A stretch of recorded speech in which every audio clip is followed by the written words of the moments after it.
ঘরকে নামাজ দিয়ে সাজাতে হবে। ছেলেকে বলতে হবে বাবা ওঠো নামাজ, মেয়েকে বলতে হবে বাবা ওঠো নামাজ, বউটাকে বলতে হবে বউ তোমার এই হাত দিয়া তুমি আমাকে রান্না বান্না করে খাওয়াবা, নামাজটা পড়ো।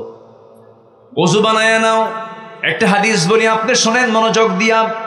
প্রত্যেক বান্দার কাছে শেষ রাত্রিতে ফজরের একটু আজানের একটু আগে তাহাজ্জুদের সময় প্রত্যেকটা ব্যক্তির কাছে শয়তান এসে শিওরে বসে তিনটা গিট মারে। কয়টা গিট মারে বলেন? তিনটা গিট মারে। গিট মারা বোঝেন তো কি? গিরা দেওয়া, গিট্ট দেওয়া, বাঁধন দেওয়া, তিনটা গিট দিয়ে দেয়। এই তিনটা গিট মেরে শয়তান চলে যায়।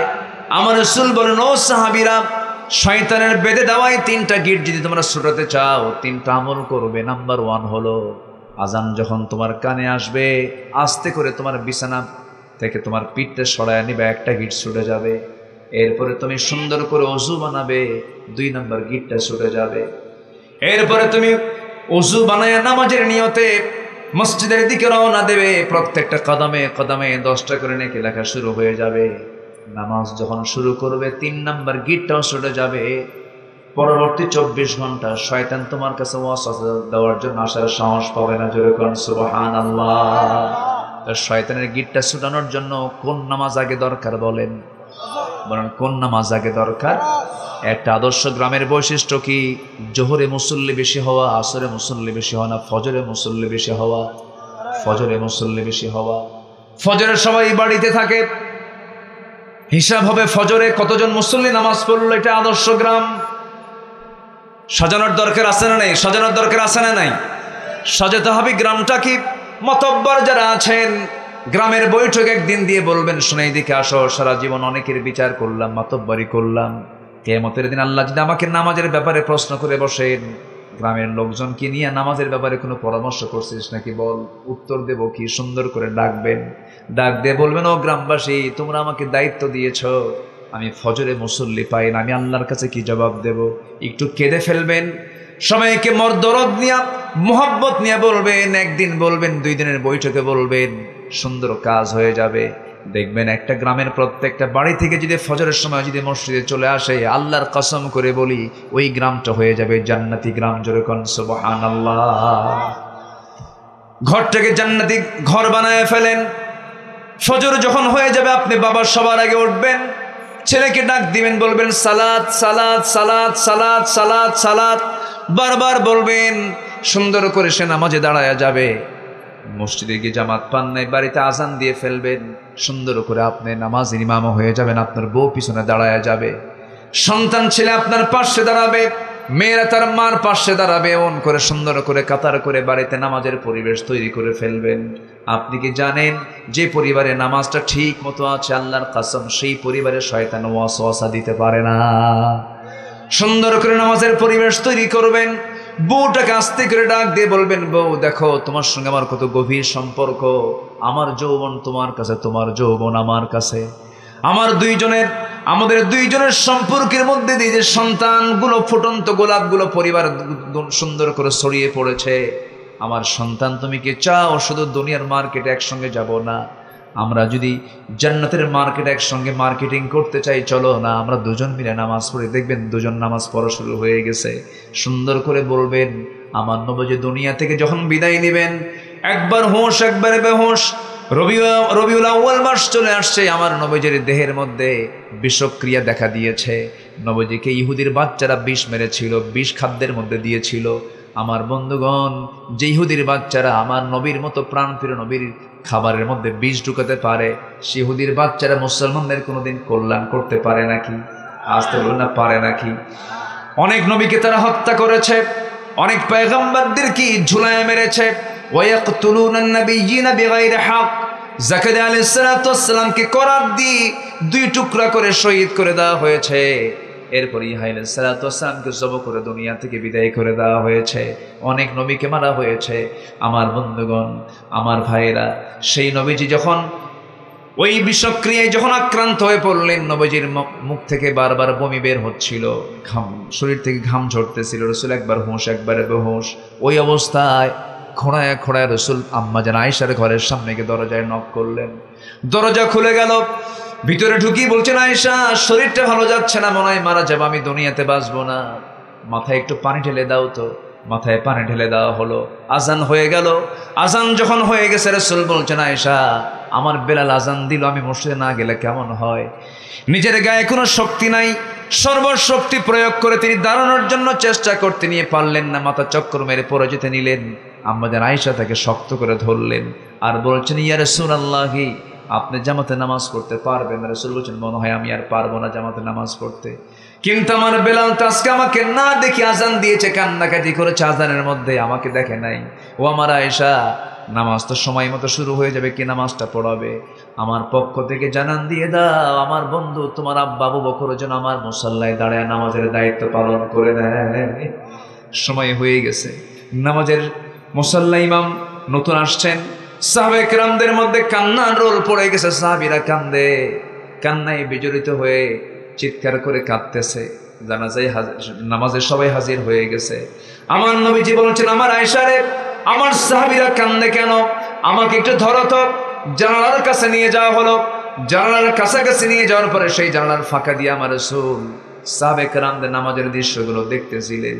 আমাদের আয়েশা তাকে ধরে আছেন, রুকুতে যান, সেজদায় যান, সাহাবে কেরাম চোখের পানি ফেলে ফেলে কাঁদতেছেন, আওয়াজ দিয়ে দিয়ে কাঁদতেছেন। আমার নবীজির কান্নায় কোনো আওয়াজ নাই, কিন্তু চোখের কোনা বেয়ে বেয়ে টপ টপ করে পানি পড়ে। আম্মা জান আয়েশা তার হাত দিয়া সেই চোখের পানিগুলো বারবার মুছে দিচ্ছেন আর বলছেন ইয়া রাসূলুল্লাহ আপনি কাঁদেন কেন? আপনার সাহাবীরা তো নামাজ পড়ছে, তারা তো আল্লাহর হক আদায় করছে, আপনার কান্নার কারণটা কি? রাসূল বলছেন আয়েশা রে আমার যে চোখের পানি দেখতেছ আল্লাহর কসম করে বলি এই চোখের পানি আমার দুঃখের নয়, এই চোখের পানি আমার চরম আনন্দের পানি। তুমি কি জানো এই নামাজ আজকে রাষ্ট্রীয় পর্যায়ে কায়েম হয়ে গেছে। এই নামাজ পড়তে গেলে মক্কার কুরাইশ আমার হাতের মধ্যে মূর্তি ঢুকায় দিত, এই নামাজ পড়তে গেলে মক্কার কুরাইশ আমার পিঠের উপরই উটের পচা নারী ভরি চাপায়া দিয়েছে, মুক্ত করে জমিনে পড়ে গেছি।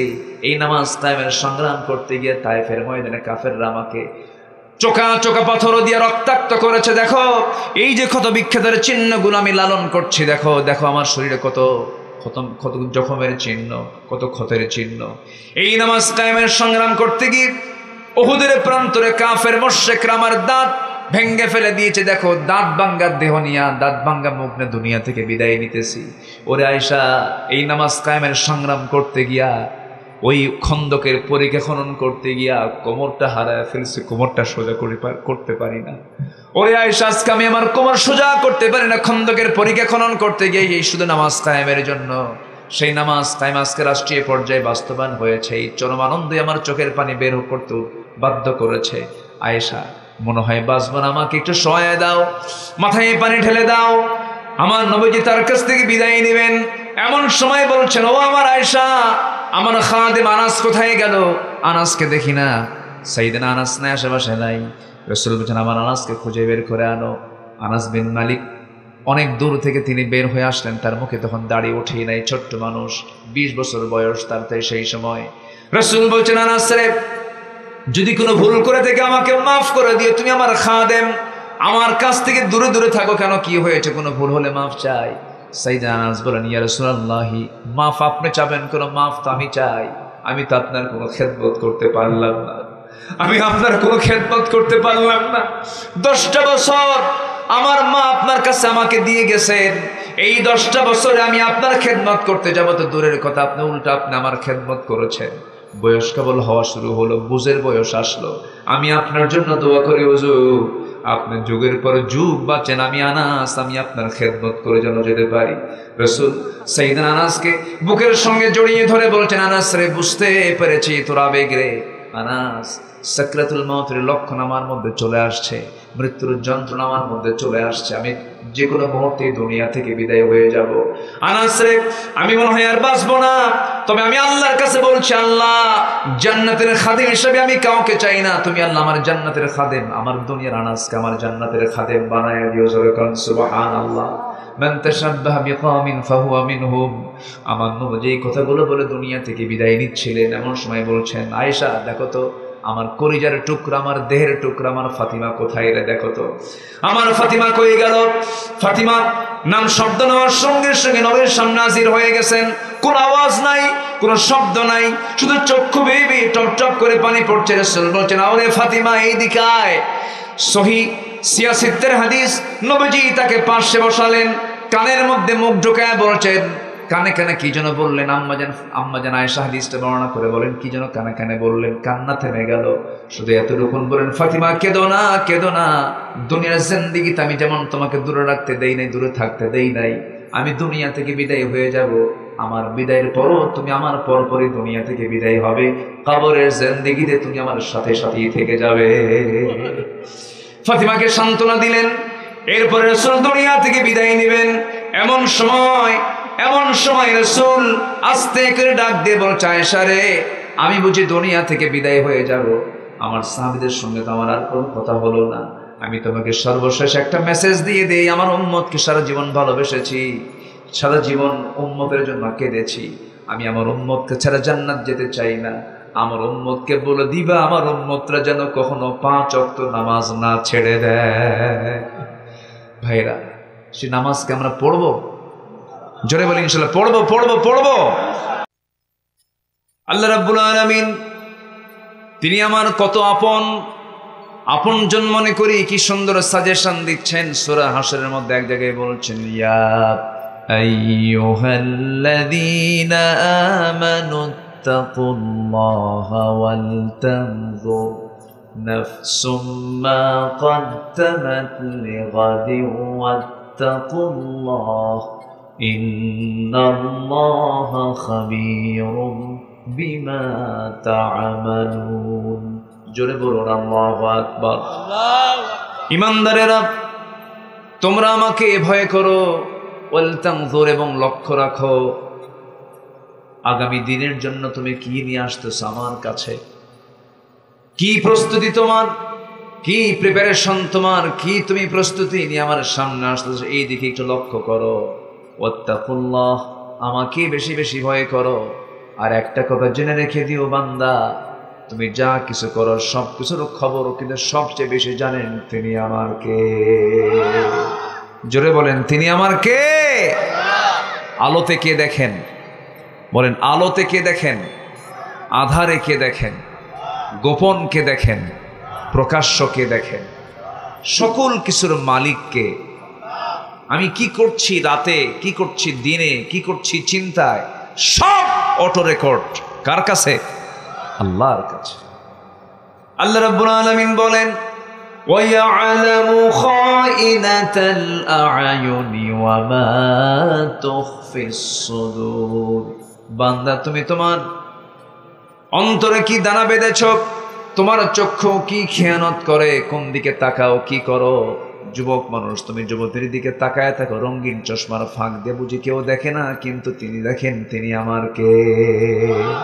সব আল্লাহ দেখেন, সব আল্লাহ অবজার্ভ করেন।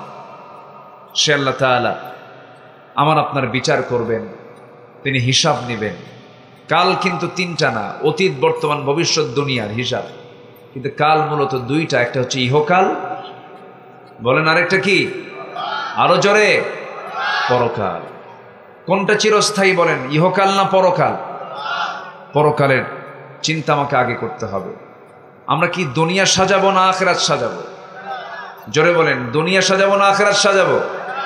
দুনিয়ার দরকার নেই। আস্তে কয়, অনেকে চুপচাপ।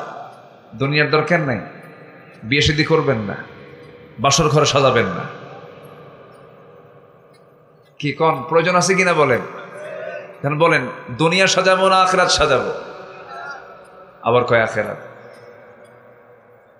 দুটাই। হ্যাঁ, মাশাআল্লাহ, খুব সুন্দর উত্তর দিয়েছেন একজন। দুনিয়া না সাজালে আপনি আখিরাত সাজাবেন কেমনে? কিন্তু টার্গেট হবে আখিরাত।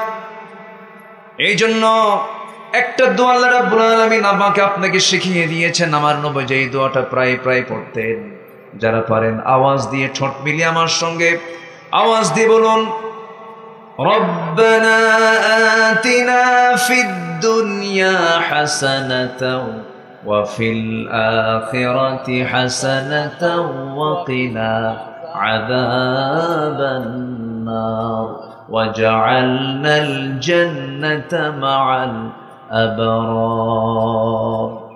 এখানে কি দুনিয়া বাদ পড়ছে? আজ থেকে দুনিয়া বাদ পড়েছে। আল্লাহ তুমি দুনিয়ার সৌন্দর্য দাও, দুনিয়ার হাসানা দাও, আখিরাতুল হাসানা দিয়ে দাও। দুনিয়াটা সাজিয়ে দাও ইসলাম দিয়ে। আমরা সাজিয়ে নেব দুনিয়াটাকে কি দিয়ে?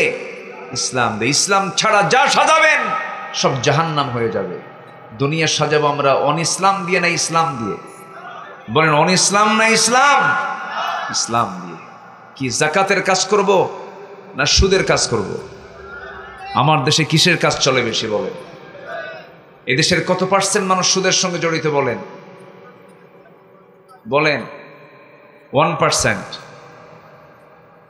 বলেন, একটু বলেন। রাগ করতেছেন নাকি? এই মুহূর্তে যদি কেউ ওঠেন ভাববো ওই লোকটাই সুদ খায়। বসে থাকেন, বসেন সবাই, কেউ উঠবেন না। শোনেন, আমাদের দোয়াগুলো যায় কোথায়? আমরা এত দোয়া করি, কান্দি, দোয়া কবুল হয় না কেন? দোয়া কবুলের তো শর্ত আছে ভাই। 1 নম্বর শর্ত হলো সুদ ছাড়তে হবে। এই জাতি কি সুদ ছাড়ছে? বলেন সুদ ছাড়ছে?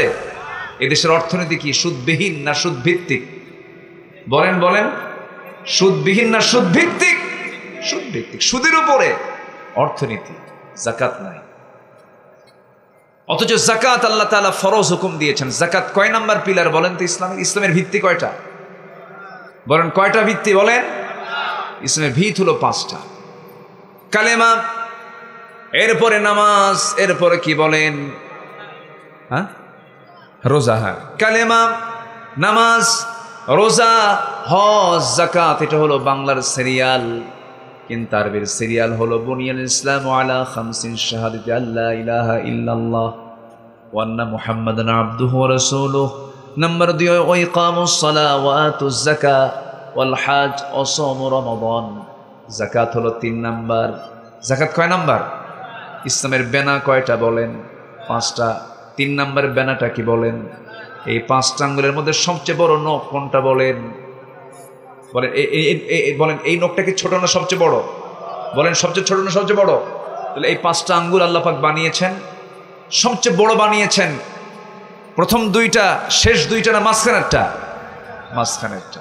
আপনি বিল্ডিং বানাবেন, বিল্ডিং যখন বানাতে যাবেন, ধরেন 5 কলামের বিল্ডিং অথবা 6 কলামের বিল্ডিং, 6 কলাম, পাশে 2টা, আরেক পাশে 2টা, মাঝখানে 2টা।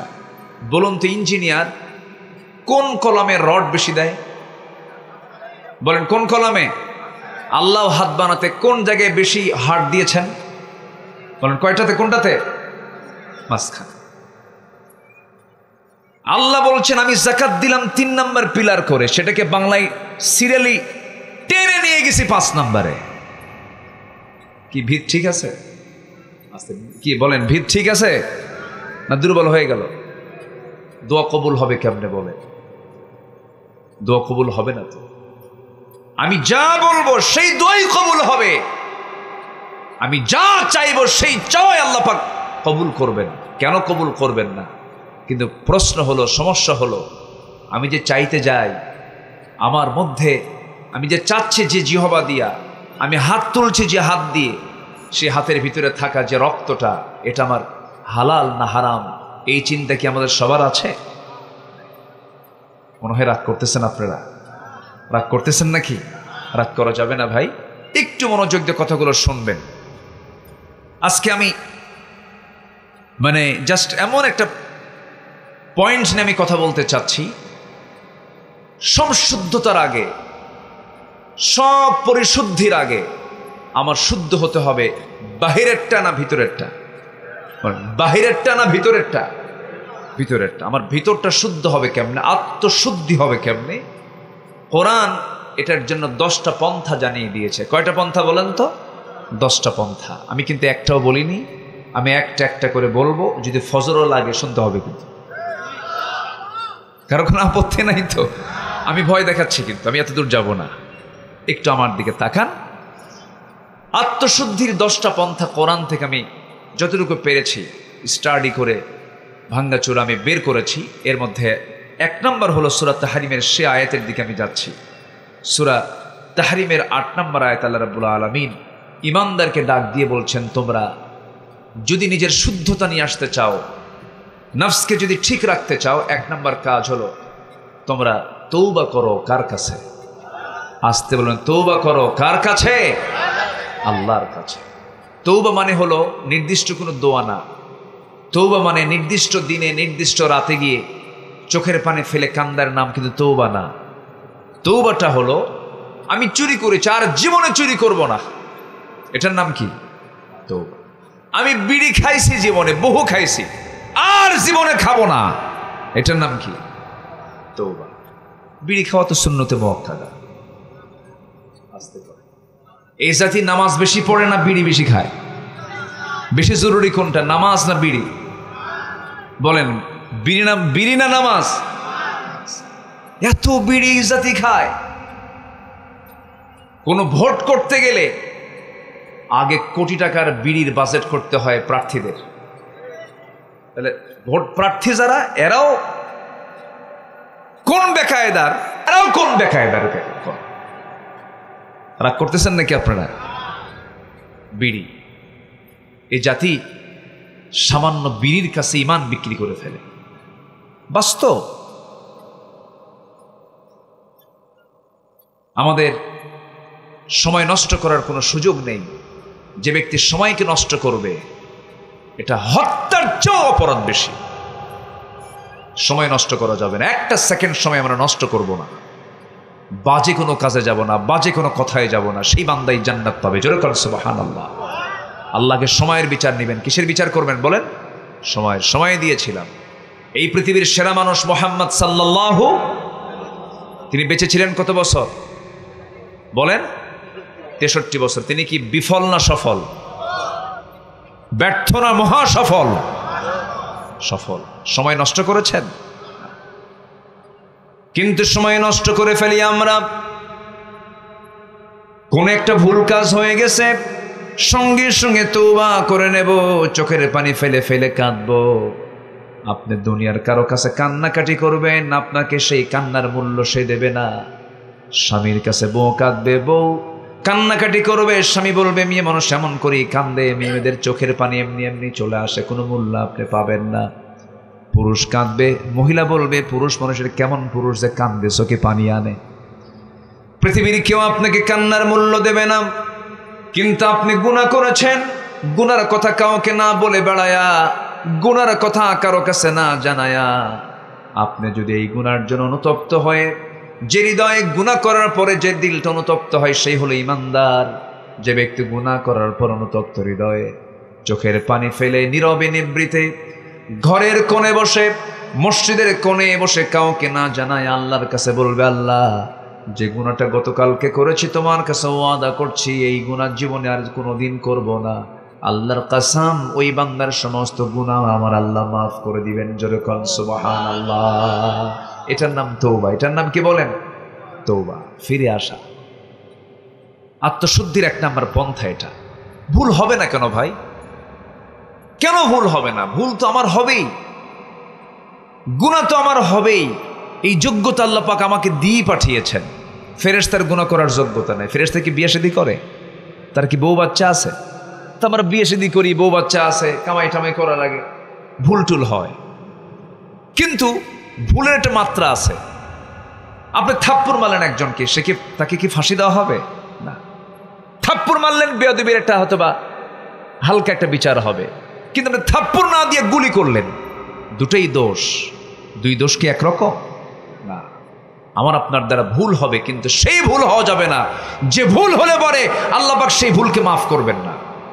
সেটা হলো কিছু কিছু কুফরি গুনাহ আছে, শিরকের গুনাহ আছে, বেদাতের গুনাহ আছে।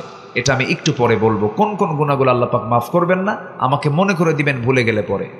আমি খুবই একটা আনন্দ পাচ্ছি, একটা বাতাস মনে হয় চালু হয়েছে না, চতুর্দিক থেকে একটা বাতাস মনে হয় ফিল হচ্ছে, একদম the gentle bridge is blowing, মানে খুব মৃদুমন্দ বাতাস আসতেছে। খুব গরম ছিল, বলি আলহামদুলিল্লাহ। আমাকে সময় দিচ্ছেন তো? নিজের ভিতরের আত্মশুদ্ধির 10 পন্থার মধ্যে 1 নম্বর পন্থা হলো তওবা করব কার কাছে? আসতে বলবেন, তওবা করব কার কাছে? আল্লাহর কাছে। আল্লাহ সবচেয়ে বেশি খুশি হন যখন বান্দা তওবা করে। বান্দা যখন ফিরে আসে, দুনিয়ার জিন্দেগি তাকায় দেখেন, বাবার 4 ছেলে, 4 ছেলের মধ্যে সবটাই ভালো, 3টাই ভালো, কোনো সমস্যা নাই, কিন্তু একটু বেশি দুষ্ট। সেই বাবার টান সবচেয়ে বেশি কোনটার দিকে থাকে বলেন? বলেন কোনটার দিকে থাকে? দুষ্টের দিকে থাকে। 3টার দিকে তার কোনো নজরই নাই, কোনো খেয়াল নাই। কিন্তু ওই দুষ্ট ছেলেটা যে নামাজ পড়ে না, একটু বখাটে, দুষ্টমি করে, না জেনে কোথায় কি করে ফেললো, বাবার পেরেশান। বাবা বারবার খবর নাই, দেখতো কোথায় আছে, কি করতেছে। ওই যেটা সবচেয়ে বেশি দুষ্ট সেটার খবর রাখে আর মনে মনে আল্লাহর কাছে বলে, আল্লাহ ওরে ভালো করে দাও। তেমনি বান্দার মধ্যে যে সমস্ত বান্দাগুলো ভুল করার পরে যখন তওবা করে আল্লাহর কাছে এসে বলে আল্লাহ ভুল করে ফেলছে, তখন আল্লাহ পাক কেমন খুশি হন। ফেরেশতাকে ডাক দেন, ও ফেরেশতারা, এই বান্দাগুলো আমাকে দেখলো না, এই বান্দা আমাকে চিনলো না, এই বান্দা আমাকে কোরআনকে বিশ্বাস করে আমাকে মোহাব্বত করে আমার কাছে এসে তওবা করে আমার কাছে জানান দিয়ে দিল, সে আর গুনার কাছে যাবে না। ও ফেরেশতারা সাক্ষী থাক, এই সমস্ত বান্দার সমস্ত গুনাহগুলো মাফ করে আমি আল্লাহ জান্নাতের বাজেট পাশ করে দিলাম। আমার নবীর সহিহ হাদিস, আত-তাইবু মিনাজ যামবি কামান লা যামবা লাহ, যার তওবা কবুল হয়ে যায় তার পূর্বের জীবনের আর কোনো গুনাহ চুল পরিমাণ থাকে না। জোরে বলি সুবহানাল্লাহ। তওবা কি একবার না বারবার? আমার রাসূল সারা দিনে 100 বারেরও বেশি বার তওবা করেছেন। ফাইন্নী আতুবু ফিল ইয়াউমি 100 মাররা, আমি রাসূল নিজে সারা দিনে 100 বারেরও বেশি বার তওবা করি। রাসূল রাসূল রাসূল। আর আমার দেশের এক নেতা উল্লুক ভাল্লুক, টাঙ্গাইলের এক নেতা কয়, হুজুর আমার আমিন বলতে বলে, আমি আমিন কই না কেন, আমার কোনো গুনাহ আছে নাকি? শুনছেন না, জানেন না আপনারা? এর আগে হজ নেবাজে কথা বলেছিল, জিব্বা টেনে ছেড়া দরকার ছিল এদের। হজ নিয়ে বলেছিল হজ হচ্ছে মুহাম্মদের ব্যবসা, এই কথা বলেছিল। আবার কয়েকদিন আগে বলল, হুজুর আমার আমিন কই থেকে, আমি আমিন কই না কেন, আমার তো কোনো গুনাই না, আমি আমিন কব কেন? এই সমস্ত অসভ্যদের জুতা পেটা করা দরকার। কিছু জানে না, মূর্খ তো, মুখে যা আসে তাই বলে। সেই দিন আর নাই বাংলাদেশে। আল্লাহ রাসূলকে নিয়ে, কোরআনকে নিয়ে, ইসলামকে নিয়ে বাজে কথা বলবে, জিব্বা টেনে ছিড়বো আমরা। রাজি আছেন কারা কারা? হাত উঁচু করে দেখেন মুসলমান। ইসলামের শত্রুরা হুঁশিয়ার সাবধান, নারে তাকবীর। হাত নামান। রাগ করতেছেন নাকি? তওবা করব কার কাছে? মাফ করবেন কে? কে মাফ করবেন? আল্লাহ যদি মাফ করেন কারো কাছে কৈফিয়ত লাগবে? আল্লাহ আমাকে মাফ করে দেওয়ার ওয়াদাই করেছেন, তুমি তওবা করো আমি তোমাকে মাফ করে দেব। জোরে বলে সুবহানাল্লাহ। নামাজ না পড়ে তওবা করব? হ্যাঁ, নামাজ না পড়ে? এই জাতিতে নামাজই পড়ে না। মাত্র 5% মুসলমান নামাজ পড়ে, জানেন? শুক্রবারে জুমার নামাজে মসজিদ ভরা, সেই শুক্রবারের জুমার আগের ফজর নামাজে মুসল্লি নাই। ফজরের দাম নাই তো নাকি? ফজর নামাজ পড়া কি বলেন? আরো জোরে বলেন। কয় রাকাত? জুমার নামাজ পড়া কি কয় রাকাত? ওটা মনে বড়, এটা মনে ছোট নাকি? ফরজ ফরজ ফরজ ফরজ। বরঞ্চ জুমার নামাজ মুসাফির থাকলে না পড়লেও হয়। জুমার নামাজ বেকায়দায় আছেন, মাজলুম, না পড়লেও হবে। জোহর মাফ নাই, ফজর মাফ নাই। সেই ফজরের মুসল্লি, মসজিদ পাকা, মসজিদ এসি, টাইলস লাগানো, মুসল্লি মোটে 3 জন, ইমাম, মুয়াজ্জিন আর খাদেম। ফজরে এই 3টাও থাকতো না যদি তারা চাকরি না করত। বাস্তব তো, মানুষের ঘুমের স্টাইল হয়ে গেছে ভিন্ন। মানুষ কি সন্ধ্যায় ঘুমায় না শেষ রাতে ঘুমায়? বলে সন্ধ্যায় না শেষ রাতে?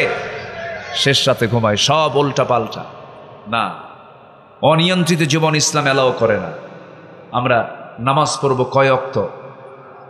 সময় নেওয়ার সময়, সময় নেওয়ার সময়, আস্তে আস্তে না তাড়াতাড়ি, বুঝে বুঝে না না বুঝে, জেনে না না জেনে, জেনে বুঝে সময় আসতে। ইন্নাস সালাতা কানাত আলাল মুমিনিনা কিতাবাম মাওকুতা।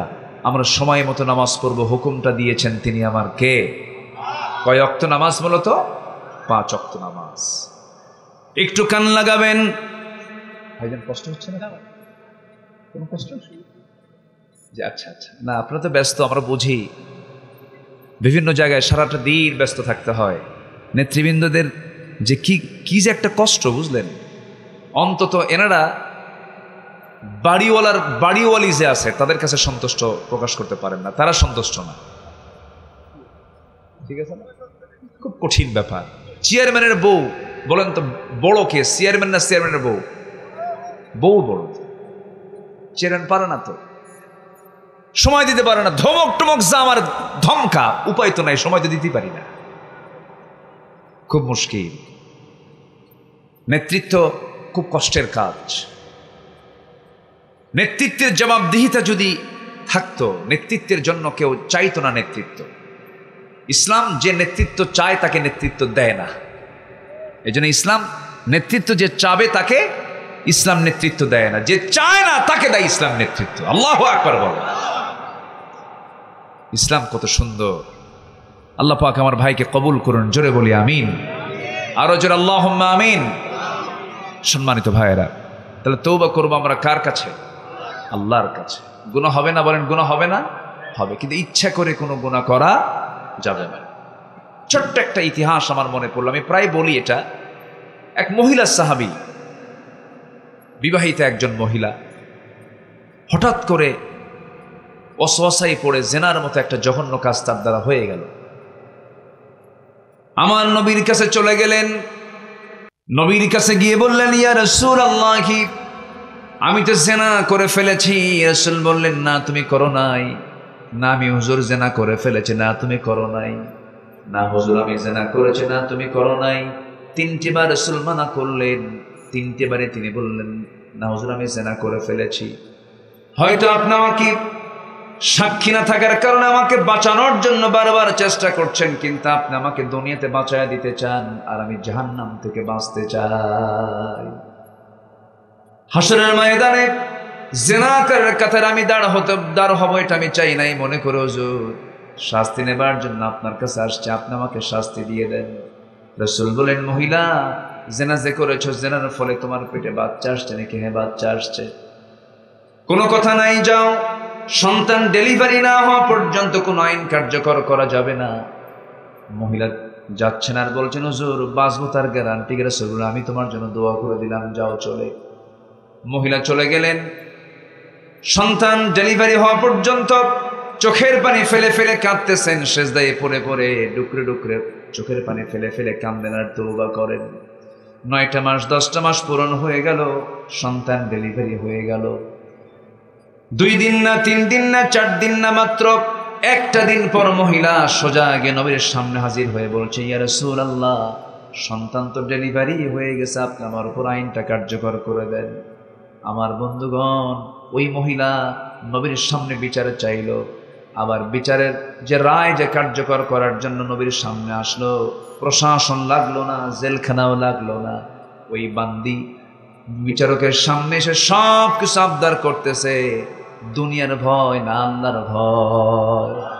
কার ভয়? কার ভয়? কার ভয়? আল্লাহর। আমার নবীজি বললেন, মহিলা সন্তানটা জীবিত না মৃত? হুজুর সন্তান তো জীবিত রেখে এসেছি। রাসূল বললেন, হাওলাইনি কামিলাইন, সন্তানকে তোমার অবশ্যই 2টা বছর দুধ পান করাতে হবে।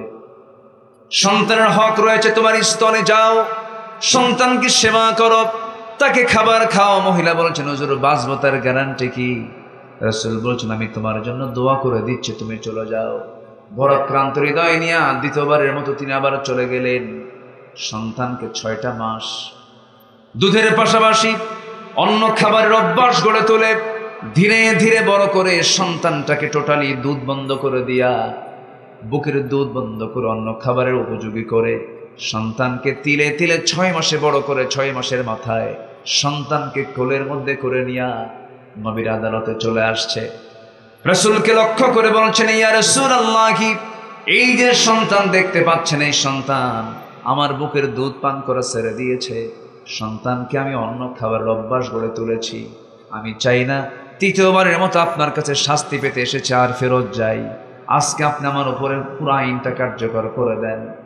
আমার নবীজি হাত দুইটা আগায় দিলেন, সন্তানটা কোলের মধ্যে তুলে নিয়া সাহাবায়ে কেরামকে বলছেন, সাহাবীরা, এই যে সন্তান দেখতে পেতেছে আমার হাতে, এই সন্তানের লালন পালনের দায়িত্ব যে বান্দা গ্রহণ করবে, ফাহিয়া ফিল জান্নাতি কাহাতাইন, 2 নখের দূরত্বে জান্নাতের মধ্যে আমার সঙ্গে অবস্থান করবে। কয়েকজন সাহাবী দৌড় মেরে এসে সন্তানকে কোলের মধ্যে করে নিয়ে চলে গেল। আমার নবীজি বললেন, যাও এই মহিলাকে নিয়ে যাও, উন্মুক্ত মরু প্রান্তরে বুক পর্যন্ত পুঁতে রেখে ফারজুমুহুমা নাকালাম মিনাল্লাহ, পাথর মেরে শেষ করে দাও। ইসলামী জানার শাস্তি আড়ালে না প্রকাশ্যে? বলেন আড়ালে না প্রকাশ্যে? প্রকাশ্যে। ধরেন নওগাঁর জন্য নওজোয়ান মাঠ, বগুড়ার 7 মাথা, রাজশাহী রংপুরের মডার্ন মোড়,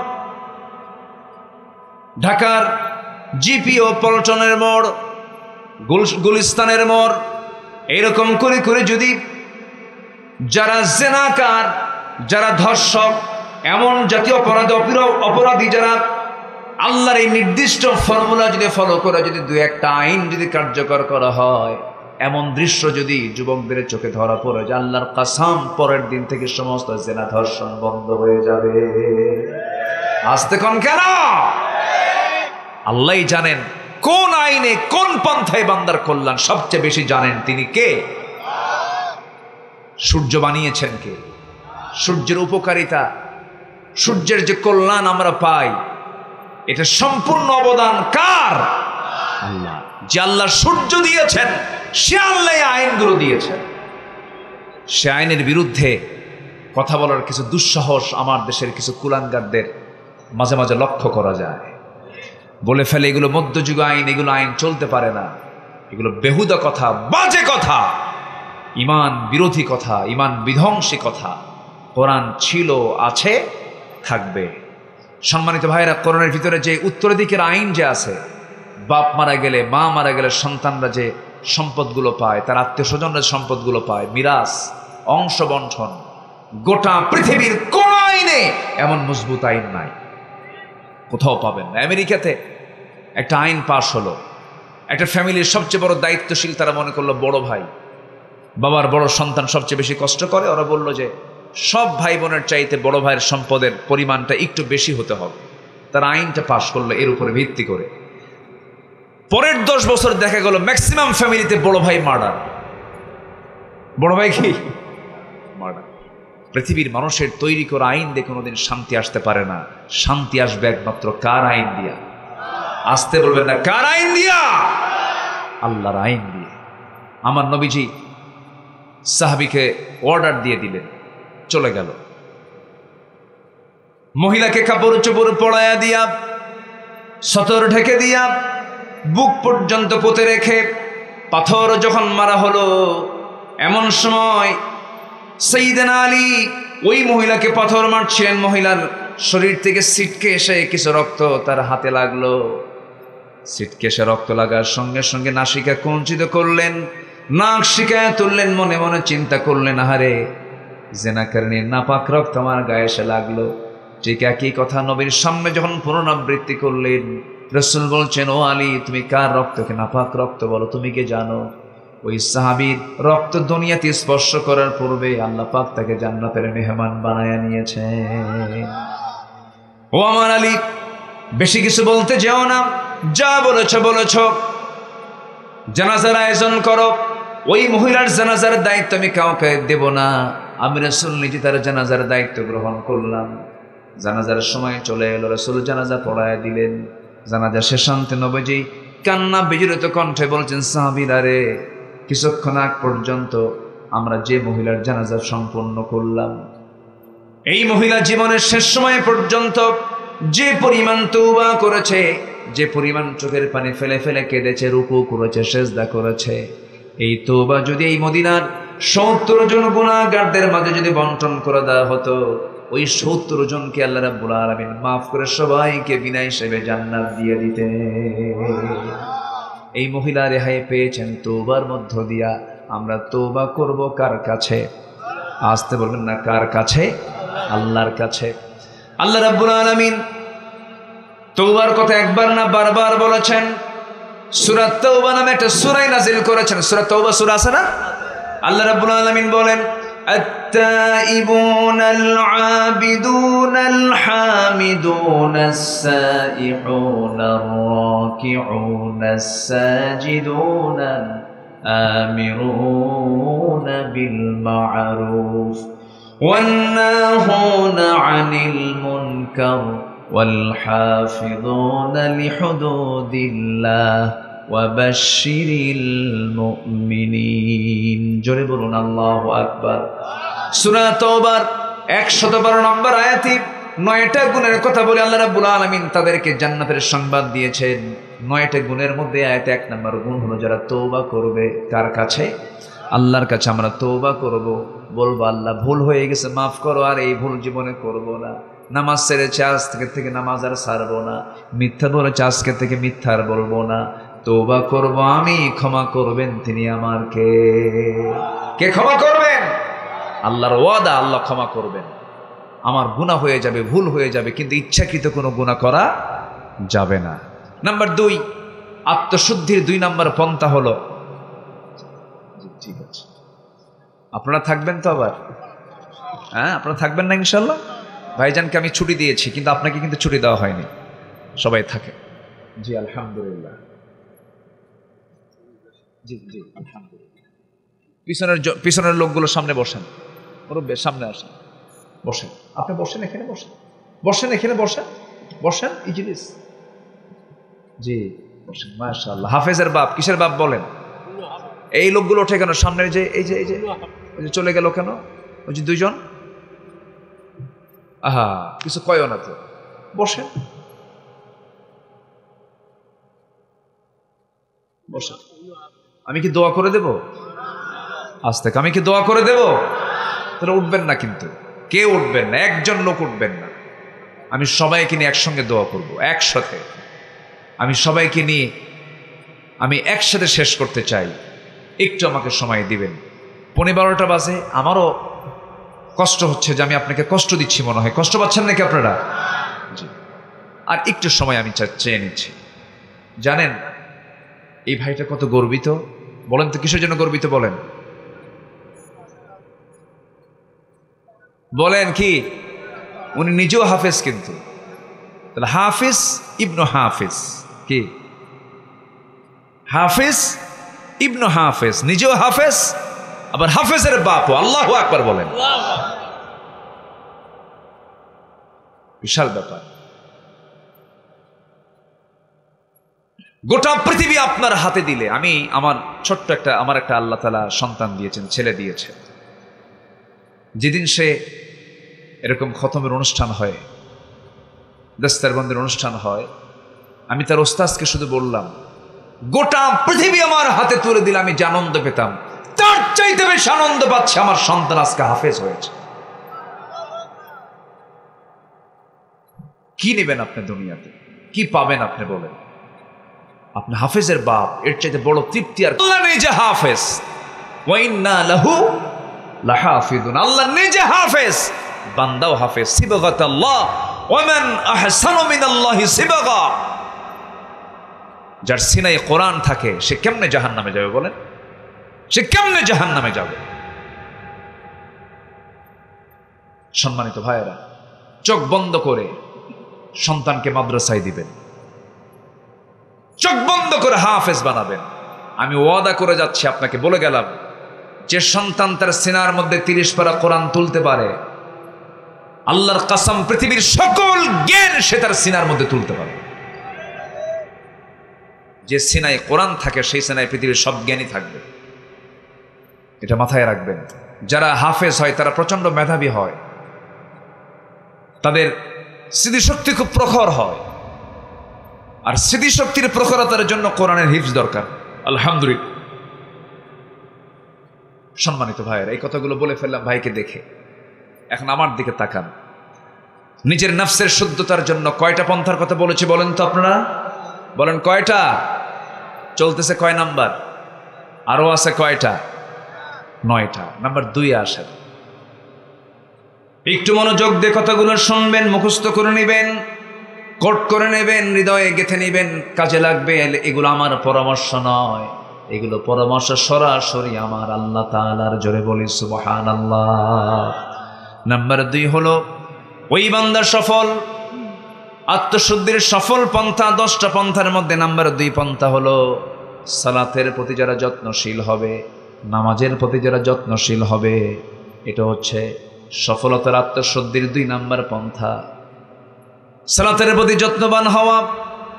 সব কাজ যেখানেই থাকুক না কেন, আজান যখন হয়ে যাবে কাজ আগে না নামাজ আগে? বলেন বলেন, নামাজ আগে না কাজ আগে? নামাজ আগে। লাগবে না, দিয়ে না। নামাজটা আগে দরকার। কাজের অধীনে নামাজ নাই, নামাজের অধীনে কাজ। ভাই আমি এই কাজটা করে নামাজ পড়বো না, না আমি নামাজটা পড়ে এই কাজটা করব, এই কাজের মধ্যে টোটালি 100% বরকত দিয়ে দিবেন তিনি আমার কে? যেই গার্মেন্টসের মালিক, যে কারখানার মালিক তার কর্মচারীকে নামাজের জন্য ধমকায়, নামাজের সময় তাকে ফাঁকিবাজি বলে তার নামাজ পড়তে যারা বাধা দিয়ে দেয়, এই শিল্প তাকে জাহান্নামে নিয়ে যাবে। কারণ সকল কাজের আগে কার হক আদায় করা? বলেন আল্লাহর হক আদায়। নামাজটা কার হক? আসতে বলবেন না, নামাজটা কার হক? আল্লাহ রাব্বুল আলামিন সুন্দর করে বলছেন, قد أفلح من تزكى وذكر اسم ربه فصلى بل تؤثرون الحياة الدنيا والآخرة خير وأبقى إن هذا لفي الصحف الأولى صحف إبراهيم وموسى। জোরে বলুন আল্লাহু আকবার। কোন বান্দা সফল? মান তাযাক্কা, যে ব্যক্তি আত্মশুদ্ধি করতে পেরেছে। কি দিয়া? আল্লাহ বলছেন ওয়াযাকারা ইসমা রাব্বিহি ফাসাল্লা, যে ব্যক্তি আল্লাহর নামের জিকির করতে পেরেছে এবং নামাজটা আদায় করতে পেরেছে। আল্লাহর নাম আছে না নাই? বলেন। আল্লাহর নামের জিকির করতে বলছেন, তিনি কে? আসতে বলেন না, তিনি কে? বলুন সুবহানাল্লাহ। জোরে জোরে জোরে সুবহানাল্লাহ। আরো জোরে আলহামদুলিল্লাহ। লা ইলাহা ইল্লাল্লাহু আল্লাহু আকবার। আরো জোরে আল্লাহু আকবার। এই 4টা শব্দ হলো সবচেয়ে বড় জিকিরের শব্দ। সুবহানাল্লাহ, আলহামদুলিল্লাহ, লা ইলাহা ইল্লাল্লাহ, আল্লাহু আকবার। এই 4টা জিকিরের পরিভাষা শিখিয়েছেন মুহাম্মদ সাল্লাল্লাহু আলাইহি ওয়াসাল্লাম। নামাজ পড়তে রাজি আছেন তো সবাই? কয় ওয়াক্ত নামাজ? আরো জোরে, আরো জোরে। আমার নবী যে সবচেয়ে রাগ করতেন কি না আদায় করলে? বলেন। এবং আল্লাহ সবচেয়ে বেশি রাগ করেন কোন কাজ না করলে? নামাজ না করলে। এবং যদি প্রশ্ন করেন হুজুর আপনি কোরআন কি সামনে রেখে বলুন, কোন অপরাধের শাস্তি সবচাইতে বেশি? কোরআন কি বলে দিয়েছে? আপনি যদি প্রশ্ন করেন কোরআন বলো তো কোন কাজটার শাস্তি সবচাইতে বেশি বলে দিয়েছে কোরআন? কোরআন সুন্দর করে জানিয়ে দিচ্ছে, বান্দাকে সতর্ক করার জন্য জানিয়ে দিচ্ছে, ফাখালাফা মিন বা'দিহিম খালফুন আদাউস সালাতা ওয়াত্তাবাউশ শাহাওয়াত ফাসাউফা ইয়ালকাউনা গায়্যা। জোরে বলুন আল্লাহু আকবার। মা সালাকাকুম ফি সাকার ক্বালু লাম নাকু মিনাল মুসাল্লিন ওয়া লাম নাকু নুতঈমুল মিসকিন ওয়া কুন্না নাখুযু মা'আল খায়িদিন ওয়া কুন্না নুকাযযিবু বিয়াউমিদ্দিন হাত্তা আতানাল ইয়াকিন। জোরে বলুন আল্লাহু আকবার। কোরআন তুমি বলে দাও সবচাইতে কঠিন শাস্তি কোন অপরাধের? কোরআন বলে দিচ্ছে যে ব্যক্তি নামাজকে নষ্ট করবে, নফসের দাসত্ব করবে, মন যা চাই তাই করবে, মন চায় মানুষের বাড়িতে আগুন ধরায়া দেই, মন চায় মানুষের জমি দখল করি, মানুষের পুকুর দখল করি, মন চায় ওই লোকটার বিরুদ্ধে মামলা দিয়ে তাকে জেল খাটাই, ওর বিরুদ্ধে তোকমা লাগায় দেই, এরকম ধরনের লোক বুঝি নওগাঁতে নাই? আসতে বলবেন না, আছে না নাই? আল্লাহ পাক বলছেন যারা নফসের তাবেদারি করবে আর নামাজকে যারা নষ্ট করবে, আমি আল্লাহ শুধু জাহান্নাম দেব না, জাহান্নামের গাই নামক গর্তের মধ্যে, গাই ফাসাউফা ইয়ালকাউনা গাইয়া, গাই এমন একটা গর্তের নাম যে গর্তের নাম শুনলে জাহান্নাম পর্যন্ত সেই গাই গর্তকে ভয় পায়। সেই গর্তের মধ্যে আল্লাহ পাক ঢুকাবে নামাজ না পড়লে। সবাই কি নামাজ পড়তে রাজি আছেন? ইনশাআল্লাহ। একটা বিষয়, যে হাত তোলেন দেখি, জোরে বলি ইয়া আল্লাহ, আরো জোরে ইয়া আল্লাহ। আমাদেরকে 5 ওয়াক্ত সালাত আদায় করার তৌফিক তুমি আল্লাহ দিয়া দাও। জোরে বলি আমিন, আরো জোরে আমিন। যে নেতা নামাজ না পড়বে ওই নেতার নেতৃত্ব মানা যাবে না। যে দলে নামাজ নাই সেই দলের নেতৃত্ব মানার কোনো দরকার। যে জনসভায় গেলে পরে ফজর, যে জনসভায় গেলে পরে জোহর কাজা হয়, আসর কাজা হয়, মাগরিব কাজা হয়, যে দলের দলীয় জনসভায় নামাজের কার্যসূচি নাই সেই দল করা হারাম, সেই নেতৃত্ব মানা যাবে না মুসলমানের। ঠিক কিনা?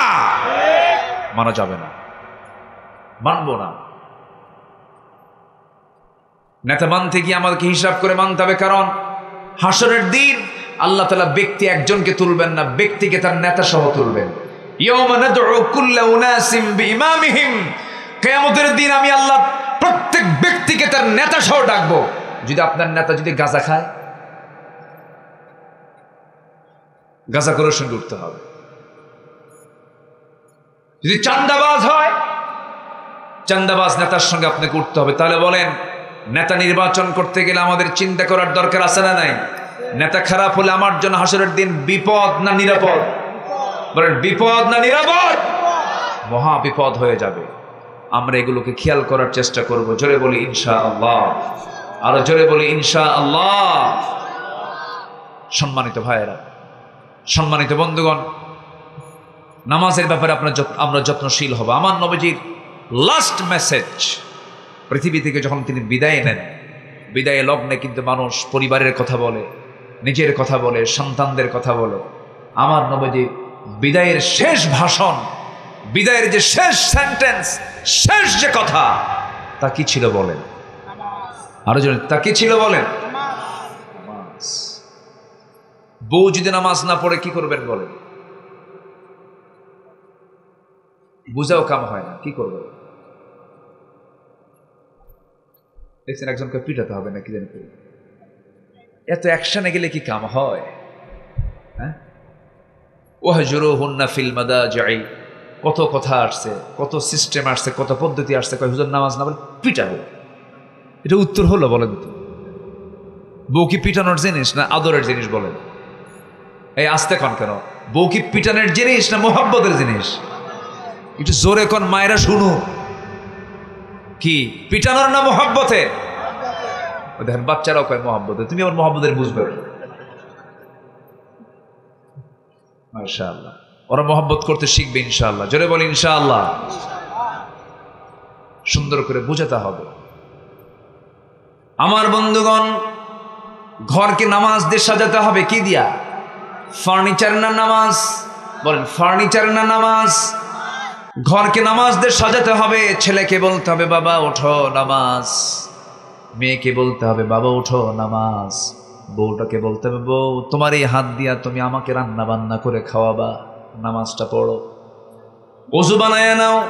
একটা হাদিস বলি, আপনি শোনেন মনোযোগ দিয়া।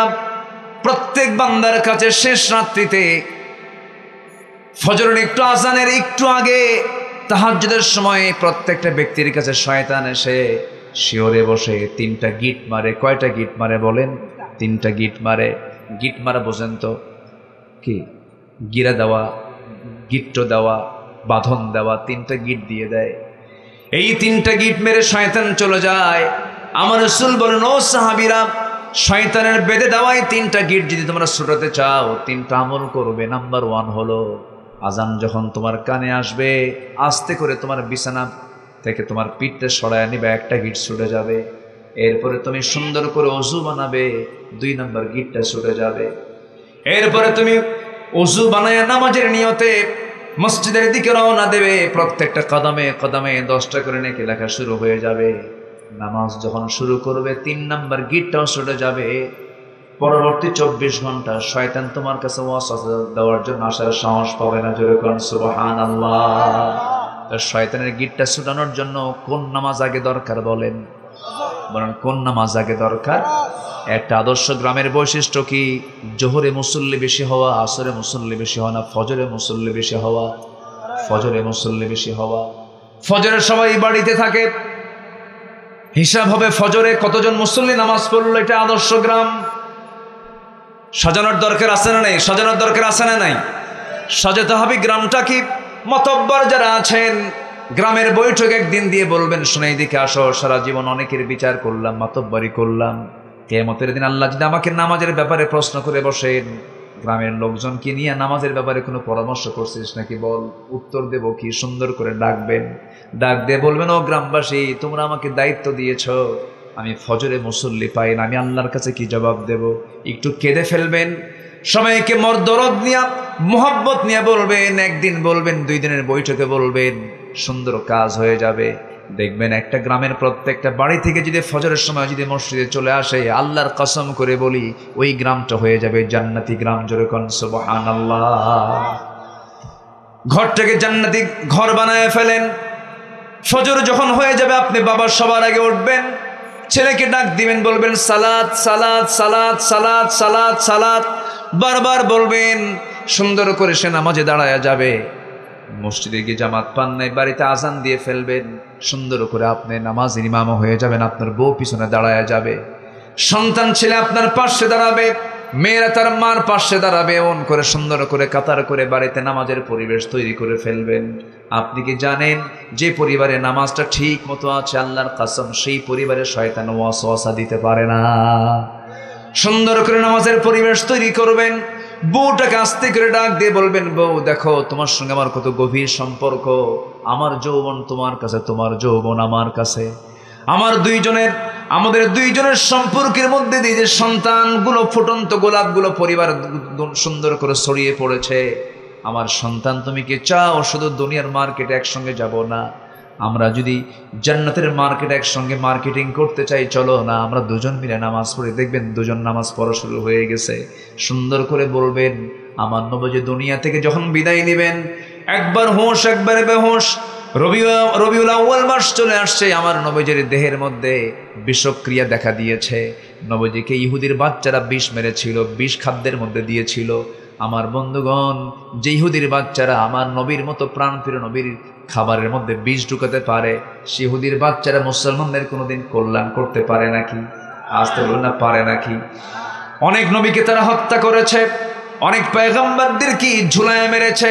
ওয়ায়াকতুলুনান নাবিয়্যিনা বিগাইরি হক। জাকারিয়া আলাইহিস সালাতু ওয়াস সালামকে করাত দিয়ে 2 টুকরা করে শহীদ করে দেওয়া হয়েছে। এরপর ইহা আলাইহিস সালাতু ওয়াস সালামকে জবাই করে দুনিয়া থেকে বিদায় করে দেওয়া হয়েছে। অনেক নবীকে মারা হয়েছে।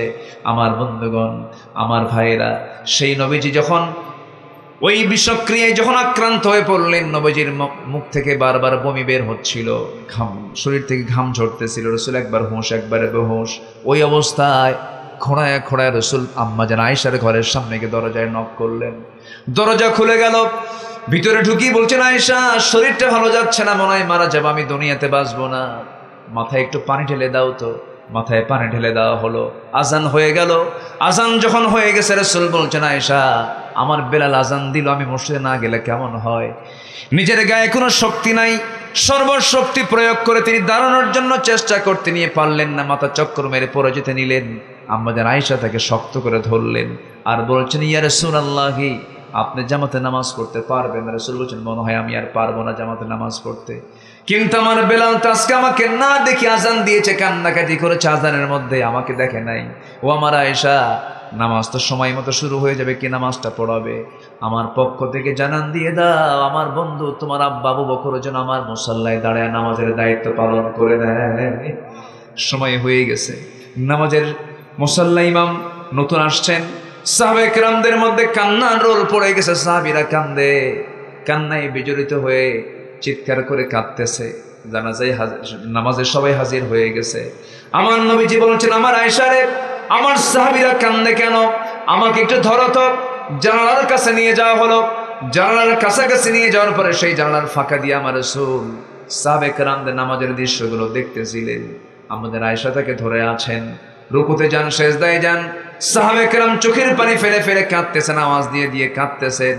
আমার নবীজির কান্নায় কোনো আওয়াজ নাই, কিন্তু চোখের কোনা বেয়ে বেয়ে টপ টপ করে পানি পড়ে। আম্মা জান আয়েশা তার হাত দিয়া সেই চোখের পানিগুলো বারবার মুছে দিচ্ছেন আর বলছেন, ইয়া রাসূলুল্লাহ আপনি কাঁদেন কেন? আপনার সাহাবীরা তো নামাজ পড়ছে, তারা তো আল্লাহর হক আদায় করছে, আপনার কান্নার কারণটা কি?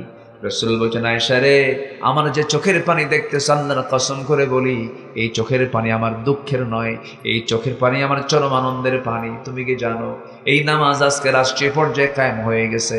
এই নামাজ পড়তে গেলে মক্কার কুরাইশ আমার হাতের মধ্যে মূর্তি ঢুকায় দিত।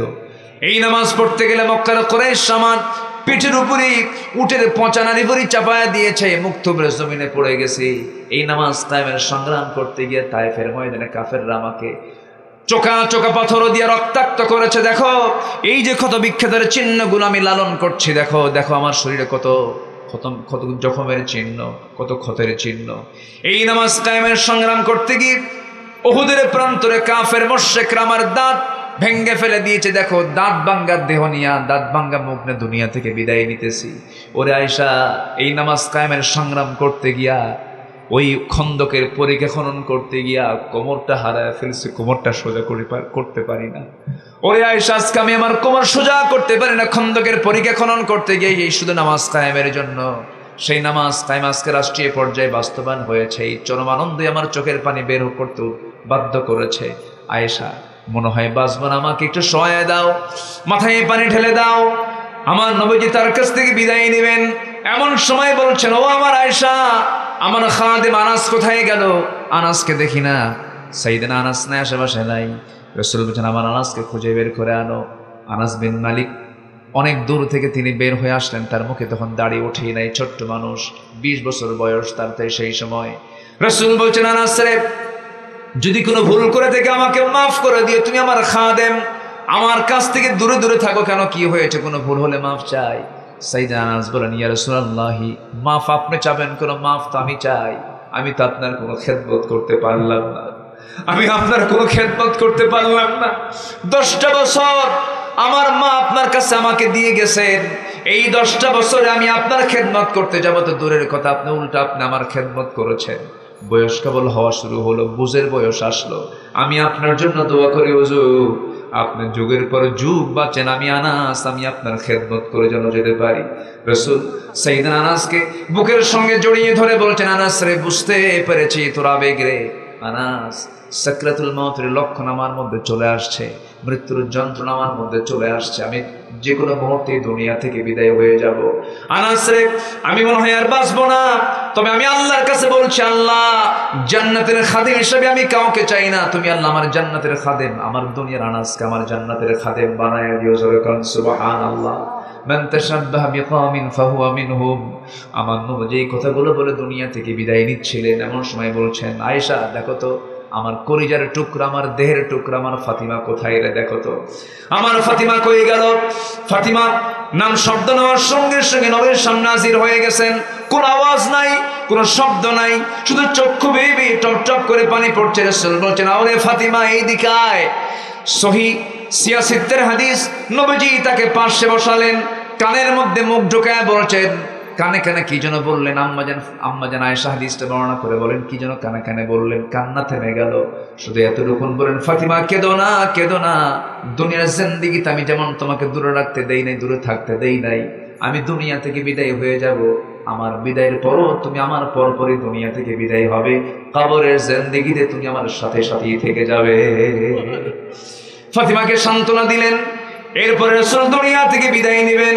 এমন সময় এমন সময় রাসূল আস্তে করে ডাক দিয়ে বলছে, আয়েশা রে, আমি বুঝি দুনিয়া থেকে বিদায় হয়ে যাব, আমার সাহাবীদের সঙ্গে তো আমার আর কোনো কথা হলো না, আমি তোমাকে সর্বশেষ একটা মেসেজ দিয়ে দেই, আমার উম্মতকে সারা জীবন ভালোবেসেছি, সারা জীবন উম্মতের জন্য কেঁদেছি, আমি আমার উম্মতকে ছাড়া জান্নাত যেতে চাই না, আমার উম্মতকে বলে দিবা আমার উম্মতরা যেন কখনো 5 ওয়াক্ত নামাজ না ছেড়ে দেয়। ভাইরা, সে নামাজকে আমরা পড়বো, জোরে বলি ইনশাআল্লাহ পড়বো পড়বো পড়বো। আত্মশুদ্ধির 10 পন্থা, নিজের জীবনের নফসের শুদ্ধির 10 পন্থা, 10টা পথ। এর মধ্যে 1 নাম্বার হলো তওবা করা, নাম্বার 2 হলো সুন্দর করে নামাজটা পড়া, নামাজটা আমরা পড়বো, জোরে বলি ইনশাআল্লাহ। নাম্বার 3 হলো সিয়াম সাধনা। সিয়াম সাধনার মাস তো আমরা পাড়ি দিলাম, কিন্তু না, প্রত্যেক মাসে রোজা আছে না নাই? আসতে বলবেন না, আছে না নাই? যদিও নফল রোজা, কিন্তু আমার রাসূল কখনো নফল রোজা বাদ দেন নাই। সোমবার বৃহস্পতিবার রোজা। যুবকরা, তোমার যৌবন কন্ট্রোল করতে পারো না, বিয়ে করতে পারছো না, সমস্যা, রোজা রাখো, চোখটা সংযত করো, যৌবনকে সংযত করো। রোজা এমন একটা ইবাদত, পৃথিবীর সব কিছুই দেখা যায়, সব ইবাদত দেখা যায়। নামাজে দাঁড়াচ্ছেন, দেখে ফেললো একজন, এরপরে দান করছেন, দেখে ফেলছে একজন, কিন্তু রোজাটা এমন একটা ইবাদতের নাম, পৃথিবীর কোনো মানুষের দেখার কোনো সাধ্য নাই। বান্দা রোজা আছে কি আছে না, সম্পূর্ণ খবর একমাত্র জানান তিনি আমার কে। এই যে আল্লাহ নিজে বলছেন, এই রোজাটা আমার জন্য, এটার পুরস্কার আমি আল্লাহ নিজ হাতে বান্দাকে জান্নাত বুঝাইয়া দেব। জোরে বলে সুবহানাল্লাহ, আরো জোরে বলে সুবহানাল্লাহ। রোজা মানে কি জানেন? যার রোজা কবুল হবে তার জান্নাত ওয়াজিব হয়ে যায়। আমি সাউথ কোরিয়াতে বছর 10 আগে গিয়েছিলাম। সাউথ কোরিয়া, দক্ষিণ কোরিয়া, ওই দেশের টোটালি মানুষ ম্যাক্সিমাম সব বৌদ্ধ, গৌতম বুদ্ধের তারা অনুসারী। তা আমার দেশের কিছু প্রবাসী সেখানে যায়, থাকে, চাকরি করে। এক প্রবাসী আমাকে গল্প করছেন, হুজুর, এক আমার মালিক, সে বৌদ্ধ, রোজার মাসে আমি রোজা আছে, সে রোজা বোঝে না, আমাকে বললো রোজা কি, হটস্কল রোজা, রোজা কি? তো বুঝাই দিলাম, না খেয়ে থাকে। না খেয়ে থাকা কেন? পানি খাও। সে আমার সামনে একটা পানি দিল, পানির বোতল, পানি খাও। কিসের রোজা? কেন আল্লাহ আমাকে মানা করে? আল্লাহ আবার কিসের মানা করবে? কেন আল্লাহ আমাকে মানা করছে, এজন্য খাবো না। আল্লাহ তোমাকে মানা করলো, ঠিক আছে, তুমি খাবা না, খাবা না, ঘরের মধ্যে লুকায় যা খাও। কি কথা কি বুঝতেছেন? মানে ও বোঝে নাই যে আল্লাহ লুকেও দেখে, এটা বোঝে না।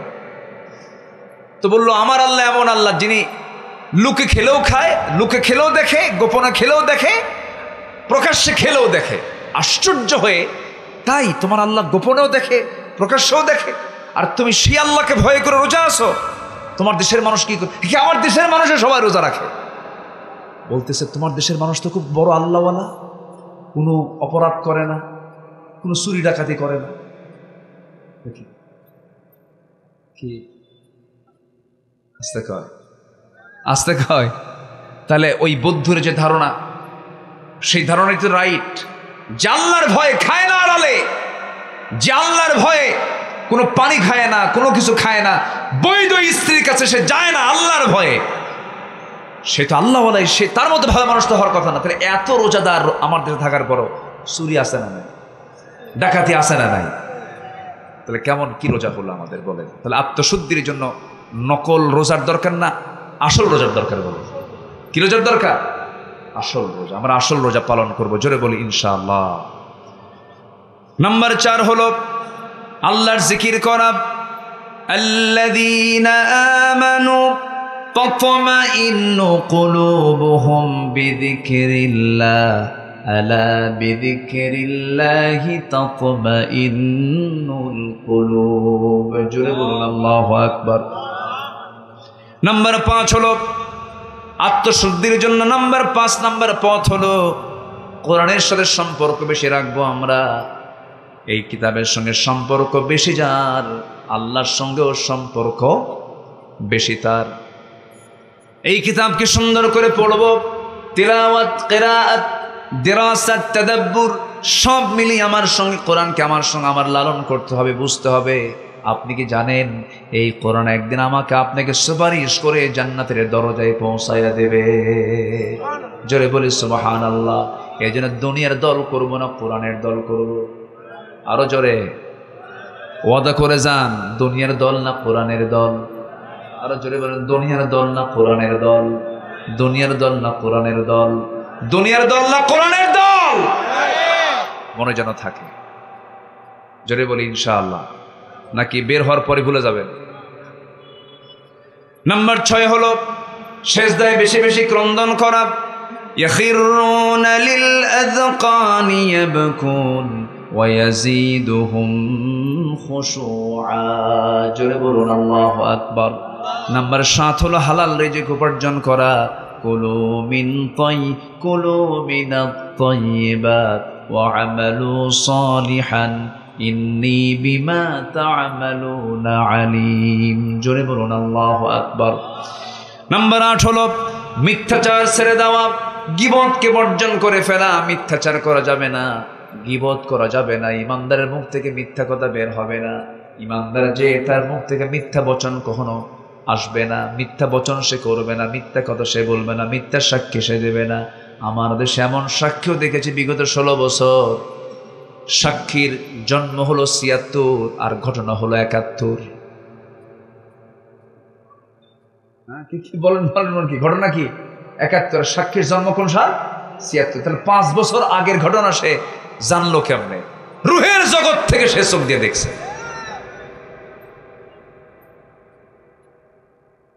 এগুলো দেখছে আমার কত বছর? 16 বছর। কত বছর? 16 বছর। ফেরাউন পৃথিবীতে বেঁচে ছিল হলো 1600 বছর, এরা ছিল 16 বছর। সংখ্যার যে মিল হলো কেমনে বুঝলাম?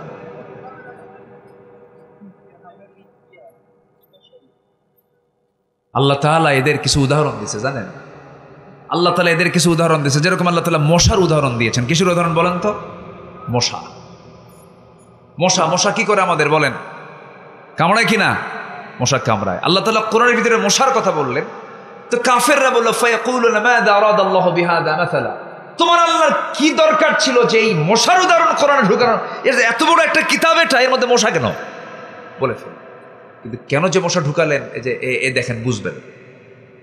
আচ্ছা বলেন তো, মশাকে দেখে আমরা ভয় পাই না মশা আমাকে দেখে ভয় পাই? বলেন বলেন, আমি কি মশাকে দেখে ভয় পাই না মশা আমাকে দেখে ভয় পায়? মশারি টাঙ্গায় কে? কে মশারি টাঙ্গায়? তাহলে ভয় পায় কে? ঠিক আছে কিনা বলেন?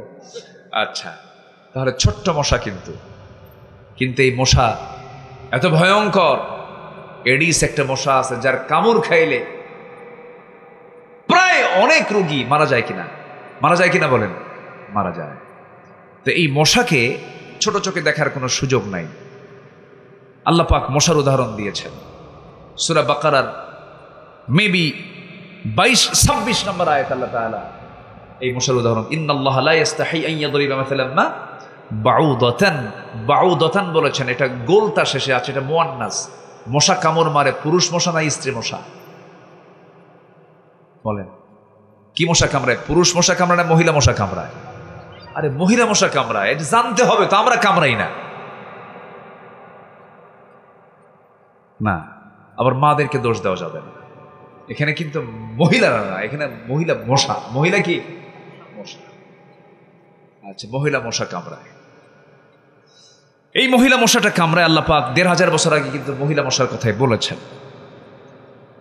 এই মশাটা যখন আপনার হাতে যখন পড়ে, আপনার চামড়ায় যখন পড়ে, ভাইটার এই যে চামড়ায় যখন পড়লো কোনো মশা যখন পড়লো, মশা পড়ার সঙ্গে সঙ্গে মশা আগে চিন্তা করে ওর চোখ থেকে আমি কেমন করে আড়াল হব, সে যেন না টের পায়। সে মশাটা যখন কোনো চামড়ায় পড়ে, চামড়ায় পড়ার সঙ্গে সঙ্গে সে তার টুকু খেয়ে নিল। এরপর আস্তে করে সে উঠে যায়, আপনি টের পেলেন না। কিন্তু কিছু কিছু মশা আছে বেহুশ মশা। কি মশা আছে? বেহুশ মশা। খাওয়া যে শুরু করছে আর থামে না। এত খাওয়া খায়, ওর পাখা দিয়ে যে সরবে সে ওরার শক্তিও শেষ হয়ে যায়। কারণ তার দেহের চাইতে তখন তার খাওয়ার ওজনটাই বেশি হয়ে যায়, খাদ্যের ওজনটা বেশি হয়ে যায়, আর নড়তে পারে না, শীত হয়ে পড়ে আর মরে। বিগত 16 বছর যারা ক্ষমতায় ছিল তারা খাইছে হুঁশ না বেহুশ হয়া? হুঁশ না বেহুশ হয়া? তাহলে মশার উদাহরণ যে আল্লাহ দিয়েছেন কি ব্যাঠিক না ঠিক? দেখেন আল্লাহ কত আগে ওদের মশার উদাহরণ দিয়ে দিচ্ছে। এত খাওয়া খাইছে, দেশ থেকে পাচার করেছে। দেশের অর্থ যারা বাহিরে পাচার করে ওদের নেতৃত্ব চিরদিনের জন্য আমার দেশে আমরা হারাম ঘোষণা করে দিলাম, ঠিক কিনা? ওরা দেশের শত্রু, সব সম্পদকে তারা পাচার করে দিয়েছে। চুরি করছে, চুরি কর, দেশি থো, দেশি খা, দেশের মানুষ থাকুক, তাও তো হতো। কি কর্মসংস্থান হতো। কষ্ট পাচ্ছেন নাকি আপনারা? রাতের বেলা আপনি শুয়ে আছেন, আলো দেখতেছেন, ঘরে আলো, লাইট দেওয়া, একটা মশাও নাই, কোথাও একটা মশাও নাই। লাইট বন্ধ করাও সারা 10 মিনিট বিছানায় শুয়ে পড়েছেন, 4-5টা মশা এসে আপনার নাকের ডগায়, কানের কাছে এসে সারে গামা পাধানিসা। কি ঠিক কিনা কর? আপনার চোখে ধরা পড়লো না মশা, ও আপনার দেখলো কেমনে? বিজ্ঞান বলতেছে প্রত্যেকটা মশা 75 ফিট দূর থেকে টের পায় এখানে কোন শরীর মধ্যে শুয়ে আছে, 75 ফুট দূর থেকে। আর এই যে ভন ভন ভন ভন যে আওয়াজ হয়, মনে ট্রেন যাচ্ছে, ট্রেন কি যাচ্ছে, তো এই আওয়াজ যে হয়, এই আওয়াজ কিন্তু ওর ভোকাল কর্ডের আওয়াজ না, কণ্ঠের আওয়াজ না, এটা হচ্ছে পাখার আওয়াজ। কিসের আওয়াজ? পাখা। বিজ্ঞান বলতেছে, প্রাণীবিদরা বলতেছেন, একটা মশা প্রতি সেকেন্ডে তার পাখা ঝাপটান মানে হলো 400 থেকে 500 বার 1 সেকেন্ডে। আজ পর্যন্ত কোন দ্রুতগামী কোন মেশিন পৃথিবীতে এই মশার মতো দ্রুত গতিতে পাখা না ঝাপটাতে পারে এমন কোন মেশিন পৃথিবীতে আবিষ্কার হয়নি। সুবহানাল্লাহ বলবেন না? তাহলে আল্লাহ যে আইয়াদরিবা মাসালাম মা বাউদাতান ফামা ফাওকাহা, এটা কি ভুল করেছেন? না, আল্লাহু আকবার বলেন। কথা তো অনেক দিকে চলে আসে, কিন্তু এই দিকে তো 12:30 বেজে গেল। আমি শেষ করে দিলাম। আলোচনা চলো, আলোচনা চলো। হুজুর মরুক, অনেক গরম তো। জি আলহামদুলিল্লাহ, আলহামদুলিল্লাহ। আমি খুবই খুশি যে রাত বসে এত রাতে আপনারা গরমকে উপেক্ষা করে, প্রচন্ড গরম কিন্তু মানুষের দেহের সাথে দেহ লেগে একদম আপনারা সব ত্যাগ হয়ে গেছেন, ঘর্মাক্ত দেহ হয়ে গেছে আপনাদের শরীর থেকে। মানে এখন একটা মানে চরম একটা ভাব বের হচ্ছে, আমি ফিল করছি। উপরে আবার ঢাকে দেওয়া আছে, এর মাঝেও বসে আছেন। আল্লাহর কসম, কোরআন এর মোহাব্বত না থাকলে বসে থাকা যায় না। বলি আলহামদুলিল্লাহ, জোরে বলি আলহামদুলিল্লাহ। সম্মানিত ভাইয়েরা, তাহলে আমরা মিথ্যা বলবো না সত্য বলবো? মানুষের কিছু প্রশংসা করব না গীবত করব? পারলে প্রশংসা করব, গীবত করার দরকার নাই। নাম্বার 9 হলো অহংকার করা যাবে না, আত্মগরিমা করা যাবে না। অহংকার কার? অহংকারটা করা কার হক? অহংকারটা কার হক বলেন? আল্লাহ অহংকার করবেন, আল্লাহর যোগ্যতা আছে। বান্দার কোনো অহংকার করার কোনো যোগ্যতা নাই। একটু দেহটা ভালো, বডি ভালো, 86 কেজি ওজন, 6 ফুট লম্বা, চেহারাটা লাল টকটকা, চুলটা কালো, চোখটা ডাহুক চোখ, প্রশস্ত কপাল, ভ্রুটা সুন্দর, ফিটিং বডি খুব ভালো। রাস্তায় যখন হাঁটে বুঝায় আমি একখান মাল। এরকম আছে না নাই বলেন তো? আছে। কিন্তু তুমি কতটুকু কি আল্লাহ ভালো বোঝেন, বেশি না, খালি পিছন দিয়ে শুধু একটু ডাইরেক্ট লাইন করে দেওয়া দরকার। কি লাইন বলেন?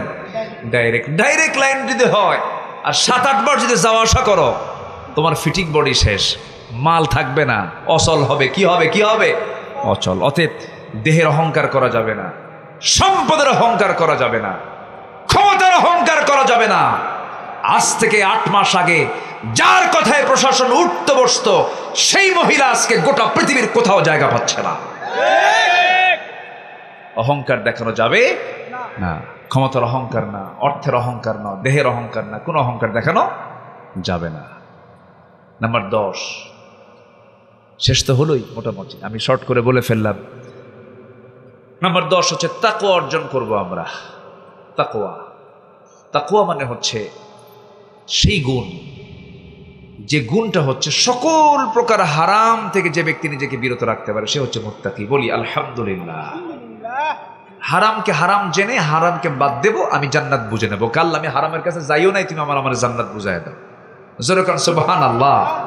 আমি হারাম ছেড়ে দেব, আল্লাহ আমাকে কি বুঝাই দিবেন? জান্নাত বুঝাই দিবেন। আসুন আল্লাহ পাক আমাদের নফস, আমাদের কলব, আমাদের রূহকে সুন্দর করে সাজানোর তৌফিক দান করুন। জোরে বলি আল্লাহুম্মা আমিন।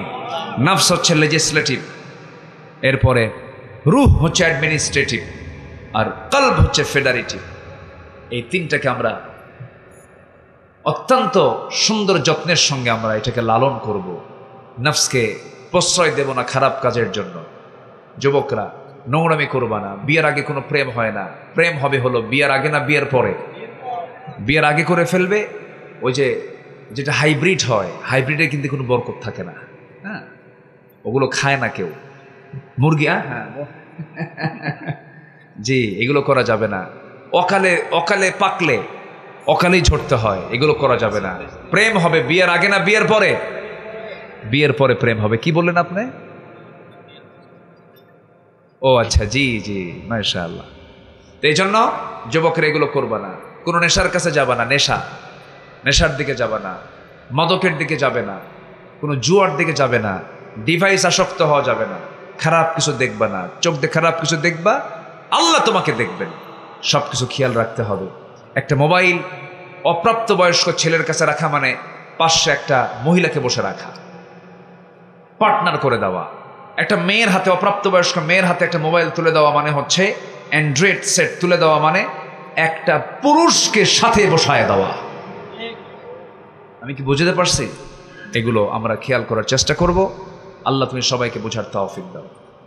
আসুন আমরা সময় আর ক্ষেপণ করবো না, যতটুকু হয়েছে বলি আলহামদুলিল্লাহ। আমরা এখন দোয়ার দিকে যাব। মাসিক, আচ্ছা বসেন, আমরা কিন্তু দোয়া করবো। আমাদের মূল কাজ কিন্তু, মূল আকর্ষণ যেটা আমি শুরুতে বলেছি, মূল আকর্ষণ আজকে মাজলুমদের জন্য দোয়া করবো না আমরা ইনশাআল্লাহ। আচ্ছা, বৃষ্টির দরকার আছে না নাই? বৃষ্টির জন্য দোয়া চাবেন না আপনারা? এই প্রচন্ড গরম, কি বৃষ্টির দরকার আছে? তো এলাকায় দরকার আছে কিনা ভালো করে কম, যদি না হয় তাহলে চাবো না, তাহলে তো দরকার নাই, তাহলে তো সমস্যা। আচ্ছা শোনেন, এমন বৃষ্টি হোক যেন ধান কাটতে যেন অসুবিধা না হয়, ঠিক আছে না? আচ্ছা ঠিক আছে। আল্লাহ যেন মেপে মেপে দেন, জি, আল্লাহ যেন মাপ অনুযায়ী দেন, জোরে বলে আল্লাহুম্মা আমিন। ইসলামে আত্মা, নফস, আকল, এই তিনটি কনসেপ্ট কিভাবে পৃথক, তারা কিভাবে একে অপরের সঙ্গে সম্পর্কিত, এ তো অনেক লম্বা কথা। আমি শেষ অবশ্য বলেছি নফস, কলব এবং রূহ, অ্যাডমিনিস্ট্রেটিভ, লেজিসলেটিভ, এটা হচ্ছে ফেডারেটিভ। অনেক লম্বা কথা, তো আমি এটা বলবো কেমন। এখন ইসলামের রিবা সুদ তো হারাম হলেও বর্তমান সময় ইসলামী ব্যাংকিং কীভাবে শরিয়া অনুযায়ী কাজ করে দাবি করে, আদতে এতে কোনো চাতুরতা রয়েছে? শোনেন, আমাদের যে মূল রাষ্ট্রায়ত্ত যে ব্যাংকগুলো, এর সুদ আছে না নাই বলেন তো? আচ্ছা, তো এর মধ্যে থেকে একটু বাঁচার জন্য চেষ্টা করছে। আপনি বাঁচার চেষ্টা করবেন না? আপনি বাঁচার জন্য এই শরিয়া বোর্ড রেখে কিছু ব্যাংক তারা চেষ্টা করছে মন্দ থেকে, মানে অন্তত কিছু থেকে আমরা বাঁচার চেষ্টা করি। আমি নেব না, এটা পারবেন না, আপনাকে নিতে হচ্ছে, কিন্তু আপনি দিবেন না, আমি সুদ দেব না, এই কাজ শুধু করতে পারবেন না, কিন্তু আপনি নিতে বাধ্য হচ্ছেন। আপনি দেশের নাগরিক, পরোক্ষ হলেও আপনি সুদের সঙ্গে জড়িত। আমার কথা কি বুঝতেছেন আপনি? তখন আপনি জড়িত নন যখন এই দেশটা ইসলামী হুকুমত, ইসলামী রাষ্ট্র যখন কায়েম হবে, তখন আপনি 100% বলতে পারবেন যে আমি সুদ থেকে মুক্ত হতে পেরেছি। আচ্ছা, আপনি মাহফিলে আসছেন, ডান পথে এসেছেন না বাম পথে এসেছেন বলেন? না, গাড়ি নিয়ে আসছেন আপনি ডান দিকে না বাম দিকে? বাম দিকে। এদেশের ট্রাফিক আইনটা কি বামে চলা না ডানে চলা? বলেন ডানে চলা বামে চলা, কিন্তু ইসলাম কি বলে? ডানে চলো। তাহলে আপনি হাজারো বড় আল্লাহ হন, পীর সাহেব হন, পীরে মোকাম্মেল হন, রাস্তায় হাঁটতে গেলে আপনি ডানে হাঁটবেন না বামে হাঁটবেন? বামে। কেন? এদেশের আইনটা আছে এটা।